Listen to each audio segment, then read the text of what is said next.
Look what I want to do because it's going on a single tick for So Manuel, what are you doing? I'm shoeing. Oh, you're putting shoes on. What horse is this one? I don't know his name. Okay. Come. He's a big boy. He needs to be shod because he's tender in his feet. His shoes on, so.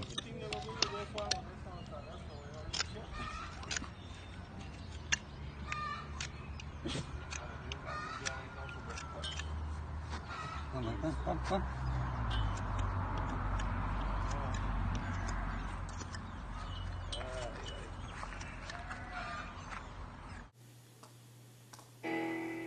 Welcome to Alejandro Rodriguez Sr. and Sons, episode 7 on horse preoccupation, grooming, and training. This is segment 1. Live from Belize, Central America. I am your hostess, Reverend Maria Arbanatides. In this here thriving moment brought to us from a ministry unto its own, the Sovereign Light Talk Show, Season 2. Enjoy the show. Is this the first time you're putting shoes on him? I believe so, yes. I believe so. 99% I believe so. This is his first time.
horses in general, so that's why I'm here. Yeah, that's very evident that you love horses. That's your passion. It's your purpose you made it.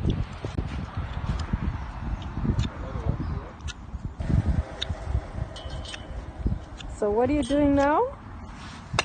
Trimming the horse hoof. The hoof needs to be level. So I put the shoes on.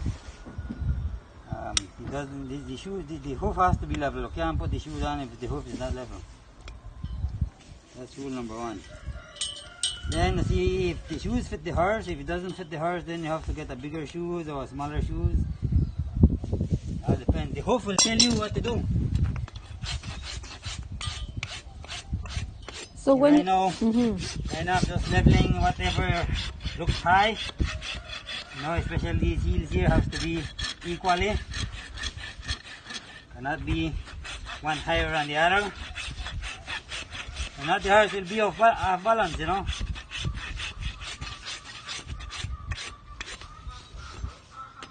So how long have you been doing this? I can't recall exactly what. I believe it's about 20 plus years. That you've been putting horseshoes on the... Yeah. Wow. Everything I learned to do, I learned at a young stage. It's nice.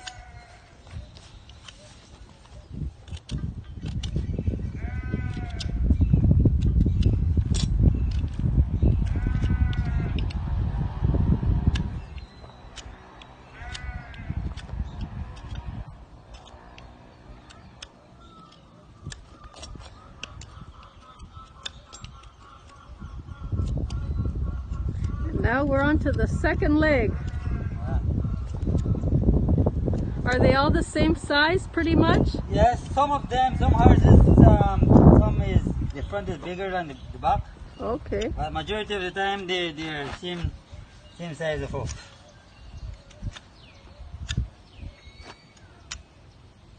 So who taught you how to do this, Manuel? My dad, I just watch him doing it. Remember when he was younger and I was young, I used to grab a milk pan and just sit beside him, see what he's doing, and when the time came I did it. I was a bit nervous to put the horse, put the nail all the way in. Wow. But how we all started is you put the nail very low. You don't put the horse. Eventually, experience and time and confidence, you learn to go a bit higher and higher. And then I went down south, southern part of the country back in 2003. Then I met a guy, an American guy there, teach me angles, how to shape the horse, the horse hoof to fit the horse. And I learned that, and then a few years ago I went to north of the country, meet up to some Mexican there. He teach me how to really shape out the horse hoof, so to look neat and angle of the hoof. So here I am today, doing my thing now. So I learned two places, south and north. And in between I use my common sense to do some adjustment.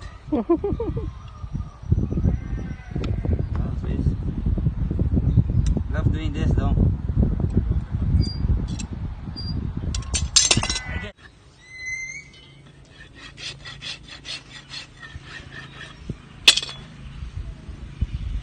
So they all have to be leveled. Yes, yes. So what kind of test do you do that for that? Your eye will tell you how level it is. The shoes will tell you if it is a part higher than the other. Like right now I'm doing this here to see if the both heels are equal.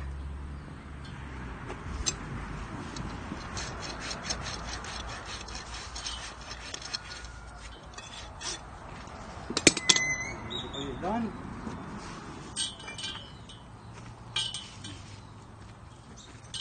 Come. Look. Good boy. So see how narrow the shoes compared to this hoof? Now I need to make these shoes wide. To fit him now.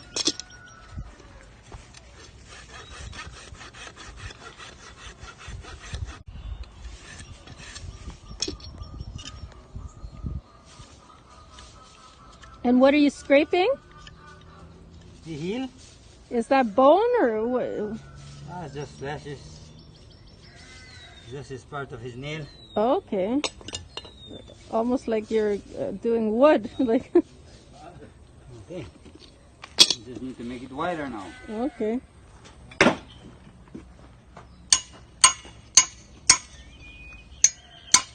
Wow.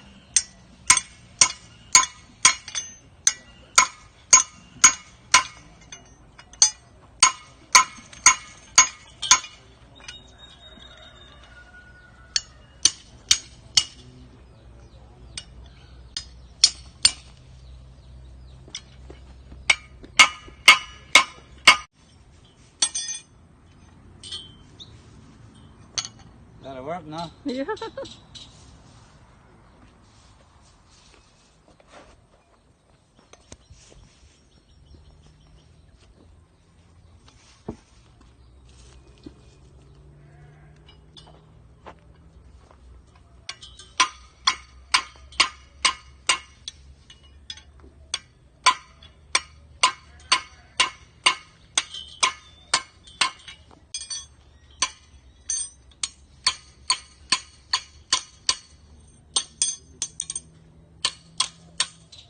It's amazing how you do it without measuring, and you just do it with your feel and touch and. And your eyes. Mm. Yeah. Eyes is a good thing.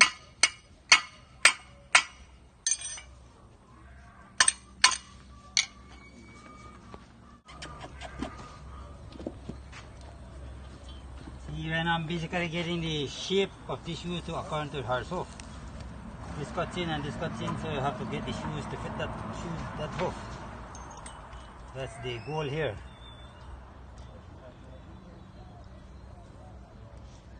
Need to squeeze a little bit more.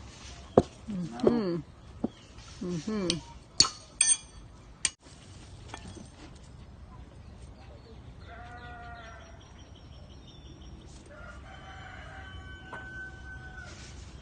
Almost there. Okay.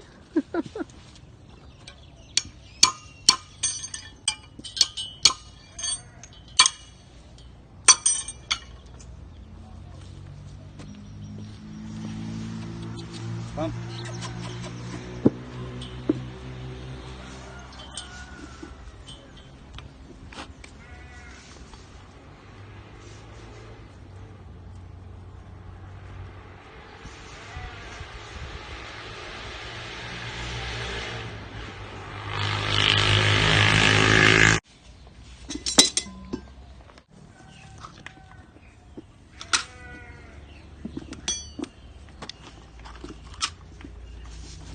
You got it right now?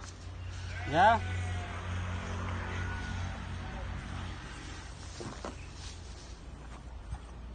The shoes is okay, just the heels need put on a little bit more and good to go.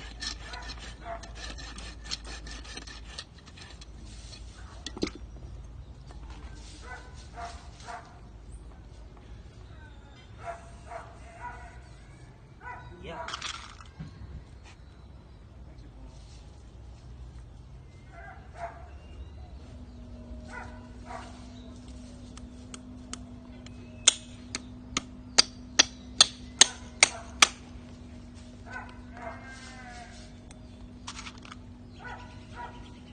How many nails you put on there? Is already a groove there? Eight. 8.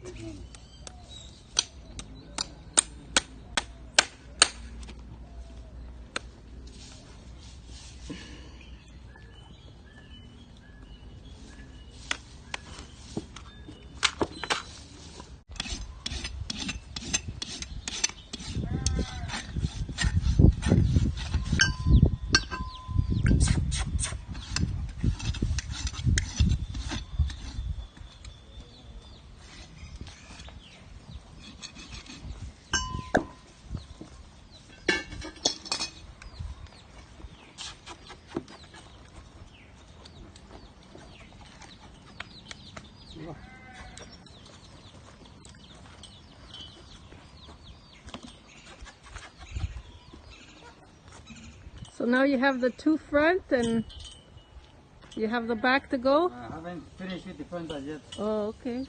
Few more years left.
So you're a manicurist and a pedicurist for horses. Yes, yes.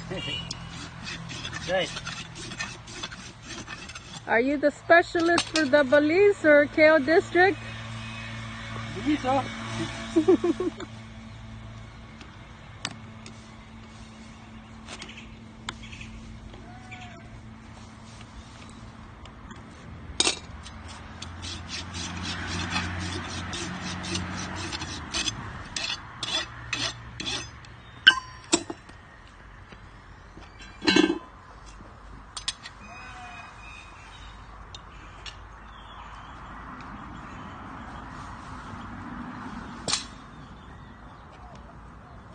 Come.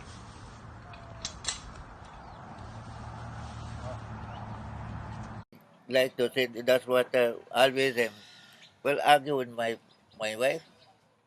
But I like to see a person who was a woman with the long hair. I just had a haircut. That's why I'm thinking maybe I should Yeah. put it up because it, No, I know it plenty looks of like... women like cut some of them they cut it like men. Oh, welcome here, folks, to another episode from season 2 of the Sovereign Light Talk Show. And my name is Reverend Maria Arvanitidis. I am your hostess. And with us here, a very special guest that we're doing a little docu-series again in this way of a special feature to go along with episode 1, now episode 2 here in Belize, San Ignacio. Is this Santa Elena? The street is Judge Price Avenue. Okay, and we're here with Alejandro Rodriguez, Senior. Senior Alejandro. Yes, my friend. How are you? Is me? Yes, how are Yes, you? well it's very good. Right now you see this cloudy day. Yes. Yes, Yes. and you take care of horses. Yeah, right. Well I like what I said, I start the first horse because I was a cattleman. Okay. You Okay. see, at the Yes. Pan Ridge. Uh-huh. Then when I started to train horse was 1965. I was at around about 28 years when I started. Upon that, like my son told you, well, come here Then we went in 1976. I went to Rijak and get well. First, uh, before that, I got to Corozal working in construction. Then I came to San Pablo, Rijak, at BSI, and there I started. My job was to mind the horses, then see that they breed the horses to, and so on. We start to develop the at San Pablo the horses then. St. Pablo, tell us a bit more about yourself. Like, how did Alejandro come to family like? No, well, I born here in Santa Elena. Okay. Yeah, but well, Santa Elena wasn't like this. Only the from here to there that was the street. Okay. Over there, we didn't got street like this. I born 1935, the Wow. 11th of January. Wow. I born. So from that, the farthest I went is like Stan Creek, and I then said go left my country then. Okay. And we I no come out from my country none at all. I grew here. Uh-huh. My children is from here, Okay. Santa Elena, Cayo. Understand? So you were born 1935, January 11th. January To 11th. who? To who? From Margarita Humes. Well, she is August by my grandfather. Okay, so your mother was Margarita? Yes, when she that over there, but she is not there right now. Uh-huh. Is my sister, the oldest one, was five of us. Okay. Three, three, three sisters and two boys. It's Theodora. Yeah, Humes, Fonseca, her father. Then you got Francisca. She died already. Uh-huh. Then you got Olga. She died too. She was the youngest one of the girls. Uh-huh. Then I came. Okay. Then my little brother. Yes, Rosendo Rodriguez. Rosendo. Rosendo. Yes. He died already. Right now, I'm the oldest one because there only two boys. Sister, the oldest one, she living with only the youngest sister. The two of them died already. In November, she will have 102. November, what year was she born? She born about 1922. And your father? Yeah, my my father came from Mexico. Mexico. Yes, And your Veracruz. mother? And your Well, mother? she born here. She was her father. It was a Mexican too. Okay. My mother's father, and my grandmother by my mother's side, she was Guatemalan. Who then my mother? Yeah. No, she didn't sign them because she married to a man that married from my older sister and father. Okay. She, Enrique Rodriguez. Okay. I have a son. I have an next son, a part of them with from the first one. So you're Alejandro Jr.? Yes, mom, yes. Sir. No, I am the oldest son of the four of them, of the boys. Okay, yes. With the horses, and have you been influenced at all with horses? And Well, basically, we got to realize that in Belize, it's an amateur sport. It's not like you say you come from Canada, those places you have like, if you go really back to the olden days, if you looked at horse racing, you have like the Great Northern Dancer came from Canada, right? And we just look at these things on TV and we read it up and stuff. But in Belize, we have basically a background of the horses right now. Well, right now I would say the younger jockeys are riding better horses in the sense that they're upgraded. They have like the thoroughbreds coming partly from Jamaica, which was basically English descendants. You know, the British would bring their horses to Jamaica, and then from Jamaica they would bring it to Belize, and then the studs and stuff. I'm talking about in my days when I started riding in the late 70s, 80s, you know. Then right now we have a lot of influence from with the American horses and stuff like that. But in Belize, it's just basically the love of the sport. It's an amateur thing. You get up early in the morning, you take care of your horses because you love the sport. To be sincere, it's a dangerous sport. If you look at it, I think it's one of the second most dangerous sport in the world. But as a jockey, when you get up there, that's the last thing that comes in your mind, you know. I can remember the first time when I was like 13 years old, the 12th of October 1979, it was like my first race. Actually, I was 12 going to 13 because on 14 on November I was gonna be 13 years old. And it was my first race, and you could imagine I was so excited, but you could see that concern in my parents, you know, having their son up there and you know what can happen and everything like that. But for us as jockeys, when we're there, it's the last thing you really think about it. But if you look at the so many accidents, imagine a horse can trip heels and a lot of make money about it, but it's just the love of the sport and the love of for the horses now. And I basically love the horse first, and horse racing comes second. That is my belief. It's like when you're injured, that's the time you need the most care. So how old are you now? I am 57 years old. You're 57, and you're the oldest. And when did you start riding? And you started at 13? And when... Like I told you, my first race was at the Recalde Stadium up north in Corozal. That time they didn't used to have races here in Cayo. We are originally from this area, but my dad went up north to work with them. With a place here, BSI, which was owned by Tate and Lyle, which is it's an English company, whereby they used to raise the cattle for the British soldiers, you know, and that's how we got into the horse racing. And my first race, like I told you, it was on the 12th of October 1979. Actually, I had retired, and in my young days, I could remember I only used to hear that they have races in down here by what I'm telling you, by the Peter, by where was the Chapich at the Cal, but I only used to, when I was like 10, 11 years old, I used to see one of the guys I knew, one of the older jockeys like Rody Hernandez. I saw those guys working out horses there, but I never did see a race physically. The first race that I saw was up at Victor Galvez Stadium, where my uncle had taken a horse by the name of Sparrow, Mr. Eliseo Salazar, also my uncle.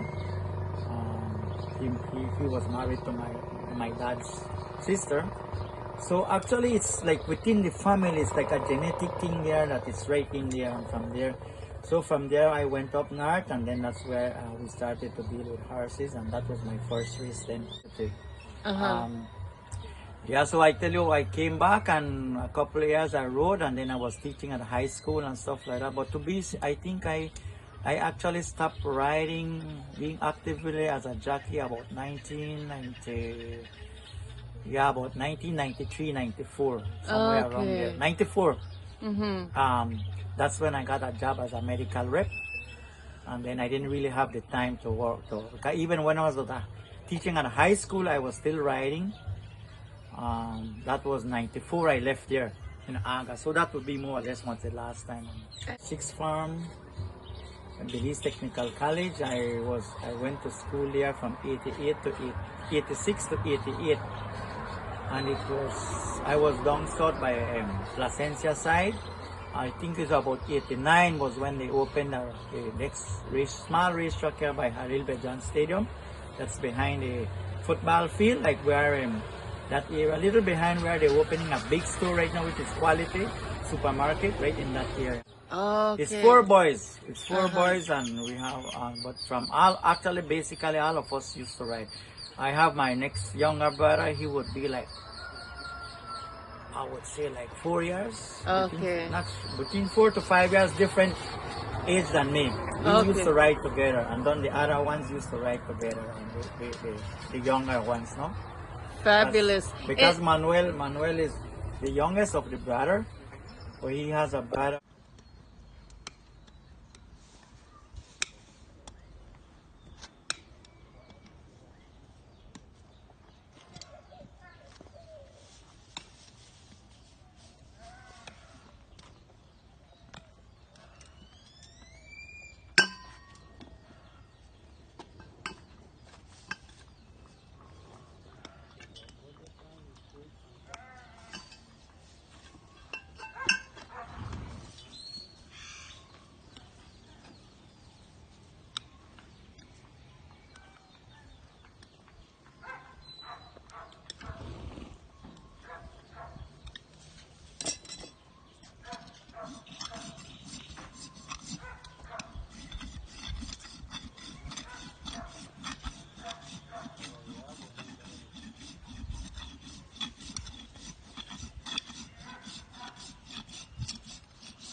other about 2 years older than him, but it's much smaller.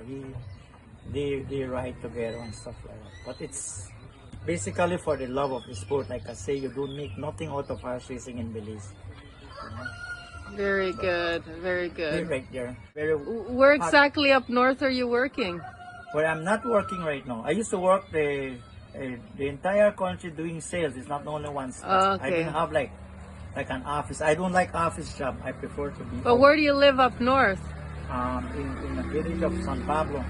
Okay, and you're here just temporarily Yeah. now with your father? Basically, I returned to the same village that we went, and I start learning to ride horses. No. I born here, I grew here, I start to work. Because my first work wasn't it cattle. I start to work chicle. Then the time that you used to bleed chicle, you got the trees to go and chop it, and all the milk go into a bag. The chicle, all the bushes and the sapia, well, Spanish lookout, Okay. those tambos, all of those places got a lot of houses now. So, Yes. okay. So then you came from here. No, no, What happened? no. My father was not the horse. About the horses just came from my own. Then.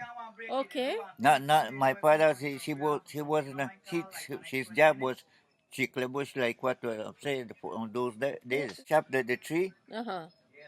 and the milk condom up because you just like branches then, and then the milk condom and a goat. But that like what I told them. What That kind that of tree was there? the tree they call it sapadil. Sapadillo. Yeah, Okay. that's the name of the tree. And what did you use that milk as a substance for? The same chick carry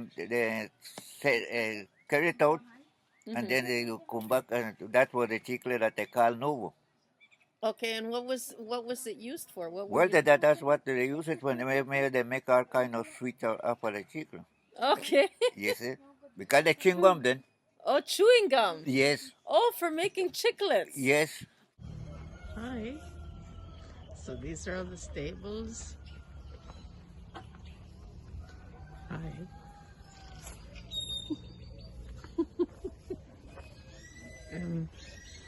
Could this be? No. Oh, where did Stephanie go? Hi. Who's this pretty girl? Hi. Having her lunch. Who's that pretty girl having her lunch? Hmm? Hi.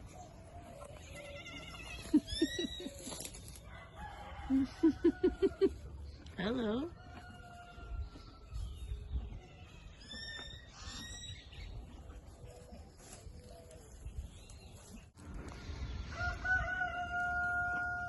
Yeah, what's it loving? You eating? Yeah. Let's come close. Okay. That's close, man.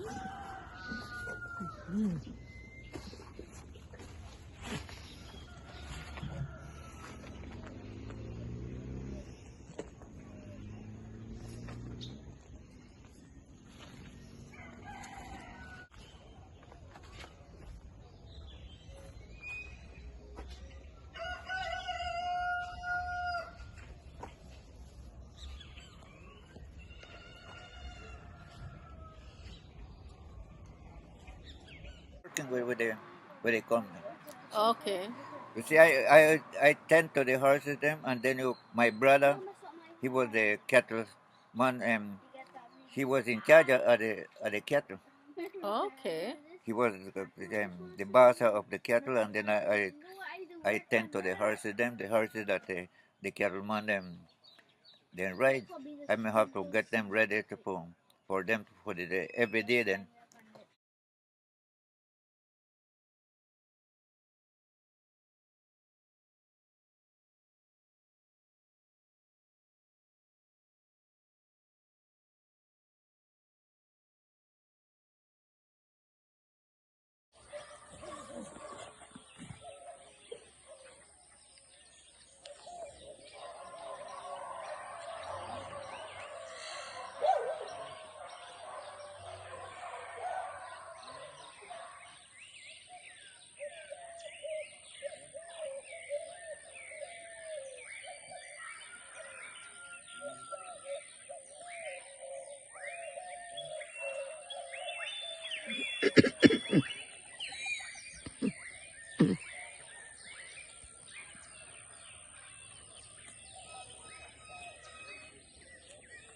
Good morning. Good morning, man. How are you? Well, very good. Mm-hmm. Trying to do something. Okay.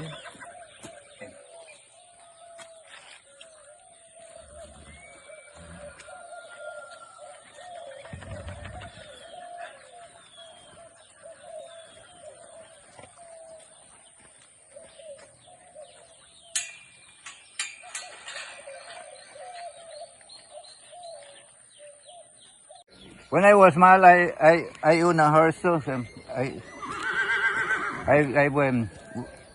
when I was small, my stepfather went to Chile, and I make tortillas and for the chicleros. Then when they give me a little bit of the chicle and I carry and I sell it, Mm-hmm. then I buy a horse with it. Job about 10 years. And you had your first horse you bought on your Yes, with your own money. Those time the horses was I bought it for $27 on that time. Yes. Yeah. Well, up to state, I think all about them. The horse was cheaper than, but then the salary was cheaper too. So But what did you do with that horse? he died. I forgot his name, but what he was a male. You got him when you were 10 years old. No, because well, he died already because from that time that was in the parties and so. Yeah, but you had him at 10 years old. Yes, then because he didn't die on my hand. Because I sell him, then I bought a male. Oh, You see, okay. yes. A she then, a she. Oh, after you bought the male, he Yes. died. Yeah, I sell him and then I buy the male. And you bought a female. Yes. I think I make hard then. Well, then those time people that doesn't care about name to the horses. Okay. Yeah. Well, she had a colt and I sell it and then my brother carried to Chiclebush and I left her back there. That time, I think we were about 18 to 20 years already. Because I had her long.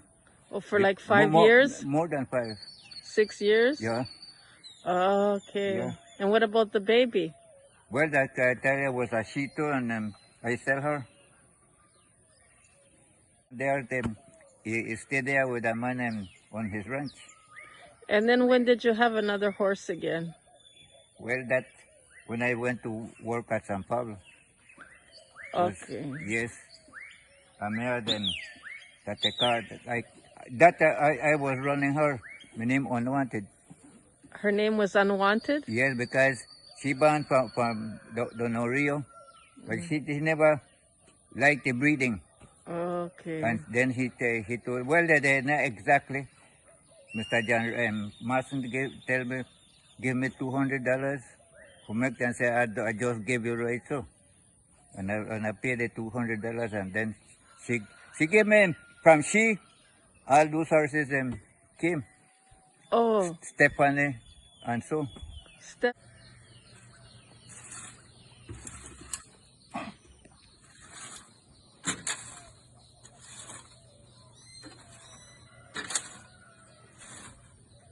The place that they got Toronto at Canada is the capital or? No. Ottawa is the capital. Oh. Mm-hmm.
So you get naturally, you get paid to do this, right?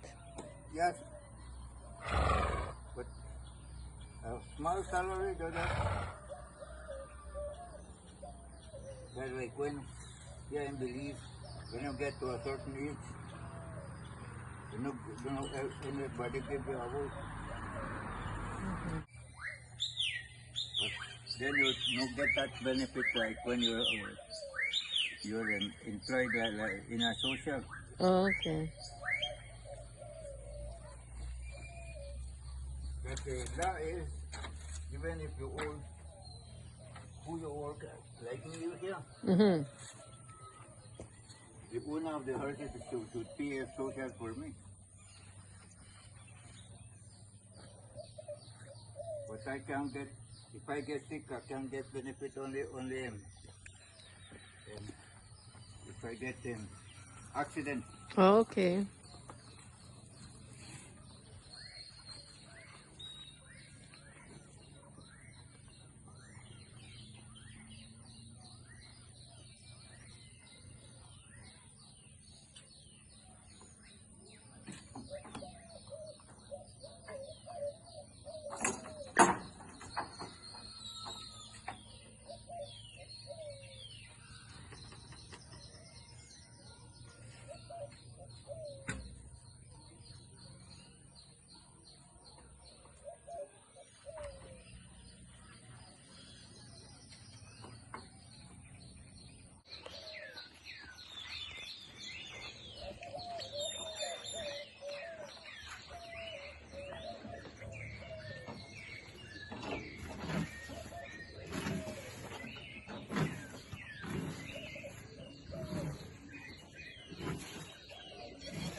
It's 3 stables every day. You clean this and you have some at home too that you do? Huh? Or is it just this that you do?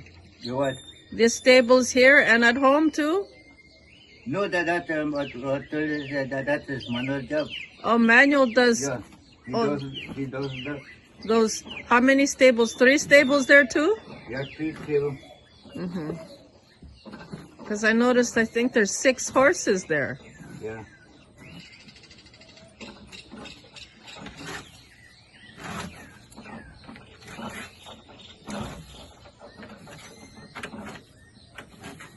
Did you contact them, Manuel? No, I didn't.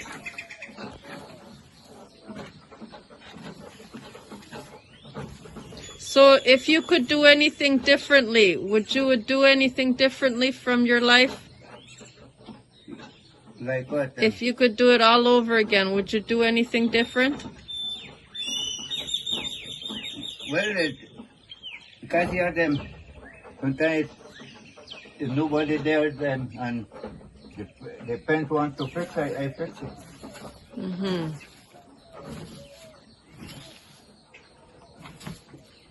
It's just the fence that needs fixing? Huh? Just the fence? Yes. Because for chop it, they get a tractor. But if there's anything that you would have changed in your life and wanted to do different in your whole life, you look back, would there be anything that you would like to change and do again differently? Right now, like, at my age, I can't think about do anything else. Mm-hmm. So you have no regrets? No. Everything you did, you would have done again and over again. Yeah. Your happy life. Yeah, well, like what we said, you have to thank God to what He left you to live, the age that you're living. Mm-hmm. Mm-hmm. Maybe 20 people doesn't believe in that, but it should be that so that every day you wake up, give thanks to God. Yes. Be grateful and thankful. Yes. Appreciate life. Yes.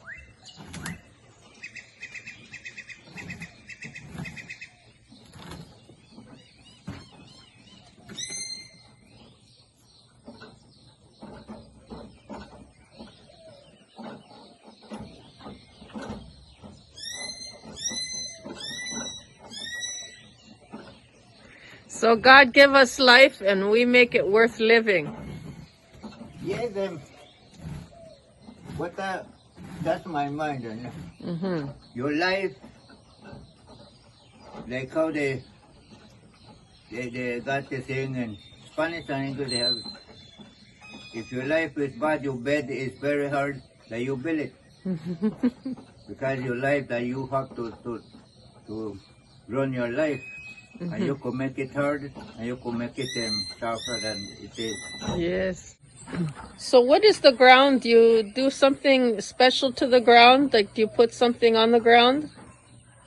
No, what I told you is the saddle that they wear, they cut from the lumber for what they make the lumber. Yes. Yeah, that's what they put here. They put it? Who's they? Huh? You put it there? Well, they make it, then I put it here in the stable. Okay, and you put a layer like a bedding. Yeah. Easier to clean after. Yeah. And is it like on concrete? Is it a concrete floor, right? Not this, doesn't got concrete. What kind of floor is it? It's the ground. Dirt floor. Yeah. Oh, okay.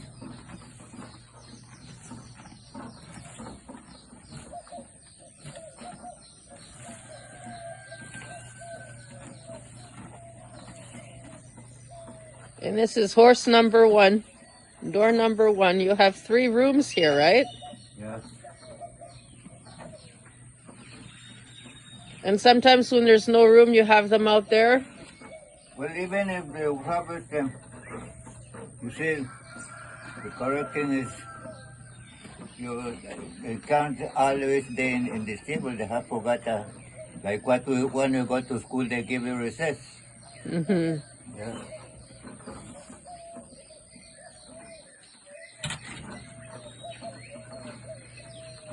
How often do you take them for a walk, Alejandro? Well, right now, the main one we take for a walk is the one that you raise on the what is running on the truck. Mm-hmm. This one the freeness is out there. Okay, for the rest, they're out there to roam on their own. They stretch their foot. Okay. Yeah. So only the race horses you take Yeah. out for long walks. Oh, the others have like a stable out there, like a track. Well, some they call it paddock. They call it what? Paddock. Quadock? Paddock. Paddock. Yeah. Okay.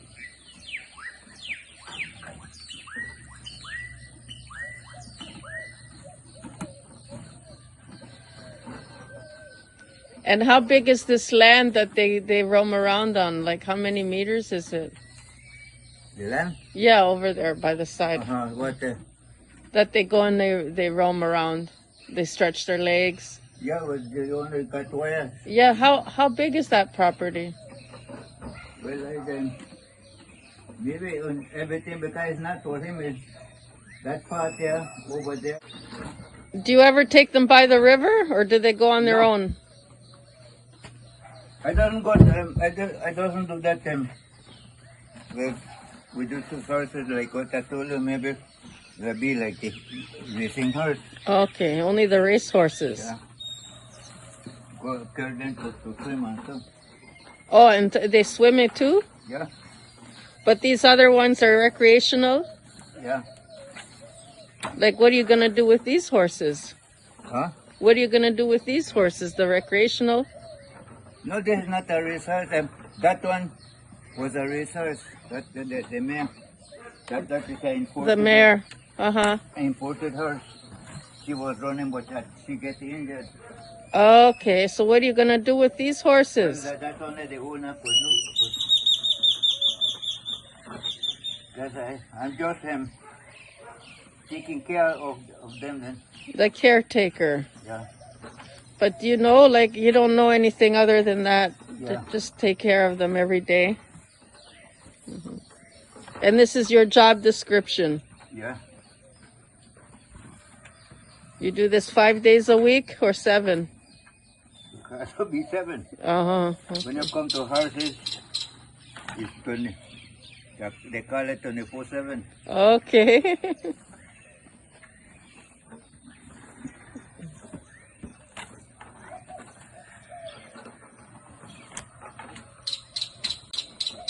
So you cleaned out his room nice now? Yeah. Mm-hmm.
So where are we taking this big one?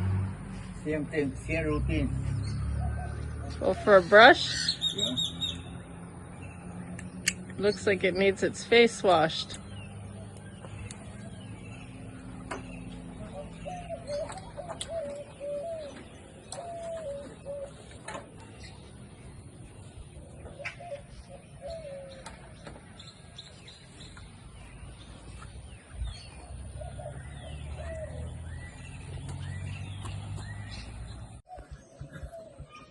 What a beautiful horse. She's so beautiful. Hi, beautiful. Where are you from? You wanna go out? Oh no, the one beside me, Steve. Is he with you?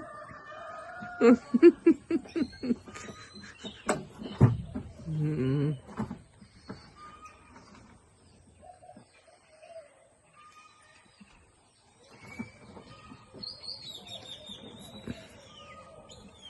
How are you? Hmm?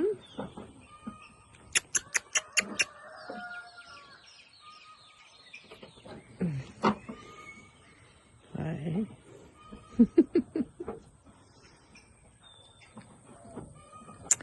So it's feeding time every morning. Gotta feed the birds, gotta feed the horses. Yeah. Mm.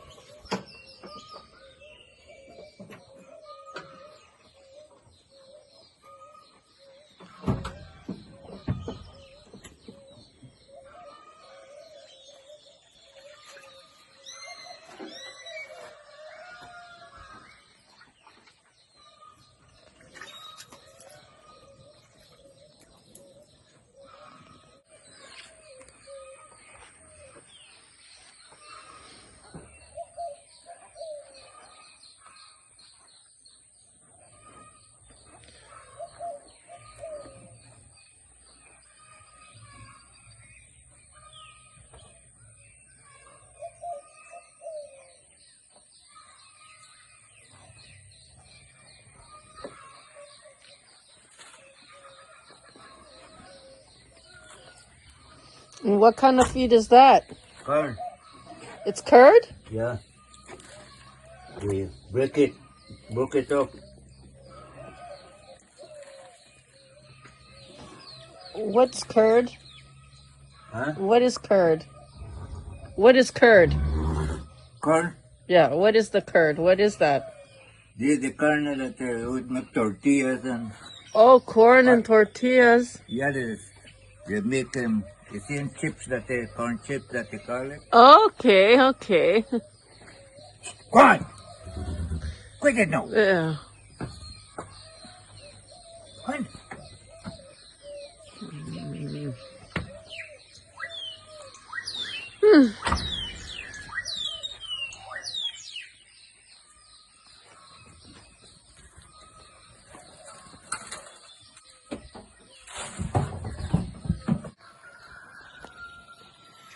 This one, you take him out there.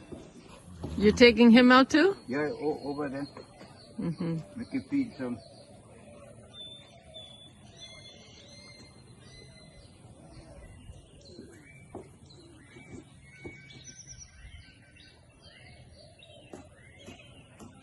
Right now. She wants to be washed right now. She's saying, come on. Yeah.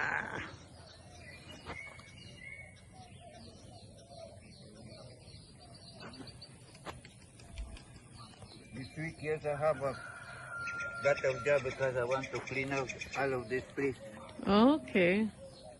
When are you doing that? And tomorrow. Tomorrow. Yeah. Tomorrow and day after. I not do it at one leg. Mm-hmm.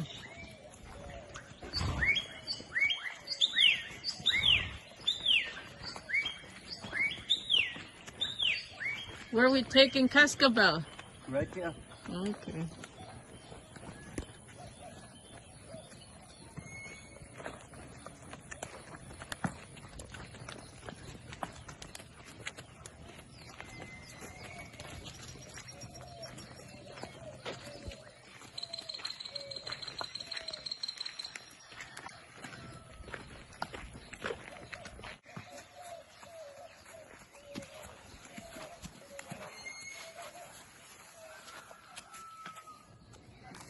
Well, he really likes the grass here.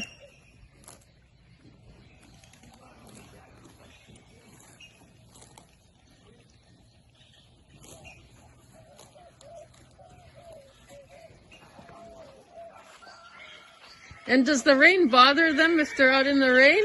Huh? Will the rain bother him if it starts raining? Whatever has the one and some of them are there on the opening. Oh, they're okay with the rain on them? Yes. But like God, they doesn't keep here in the night right now only because he was staying in the stable too. Mm-hmm. But like how they bring that next house, and he know about this. Mm-hmm.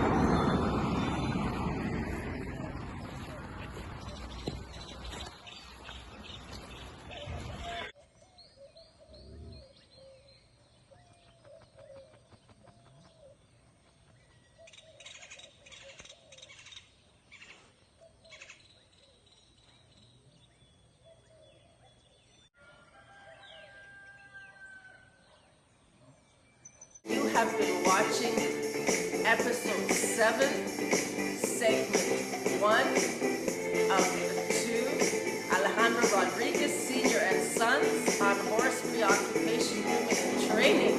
This is Reverend Maria Arbanatides. Bye-bye now.